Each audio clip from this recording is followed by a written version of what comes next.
గురుగారు, వృషభ రాశి వారికి ఈ వారం ఏ విధంగా ఉండబోతోంది? వృషభ రాశి వారికి 5 గ్రహాలు దివ్యంగా ఉన్నాయమ్మా.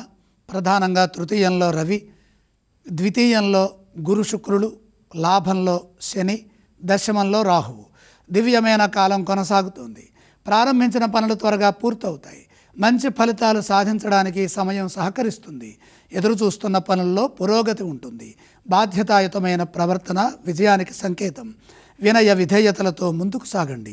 కాలం వృధా కాకుండా ఉండటం కోసం ముందస్తు ప్రణాళికలు రచించండి. ముఖ్యమైన కార్యక్రమాల్లో మెలకువగా ఉండాలి. సమయస్ఫూర్తిని ప్రదర్శించి కార్యసిద్ధిని పొందాలి. ఉద్యోగంలో శుభ ఫలితాలుంటాయి. ప్రతి పనిలో మీదే పైచేయిగా ఉంటుంది. నలుగురు మిమ్మల్ని ప్రశంసిస్తారు. గుర్తింపు పెరుగుతుంది. స్థిరమైన ఫలితాలు సాధిస్తారు. ఆర్థిక విషయాలు అనుకూలంగా ఉంటాయి. శ్రమకు తగిన ప్రతిఫలం ఉంటుంది. స్పష్టమైన భావజాలంతో పనిచేయడం ద్వారా వ్యాపారంలో ఎదురయ్యే నష్టాల నుండి బయటపడతారు. లక్ష్య సాధనలో ఏకాగ్రతను పెంచండి. పట్టుదలతో చేసే పనులు విజయాన్ని ఇస్తాయి. చిత్తశుద్ధి ముందుకు నడిపిస్తుంది.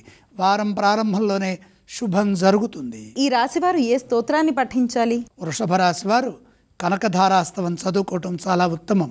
వృషభ రాశి వారు ఏ ఆలయాలు సందర్శిస్తే శుభ ఫలితాలు కలుగుతాయి? 5 గ్రహాలు అనుకూలిస్తున్నాయి.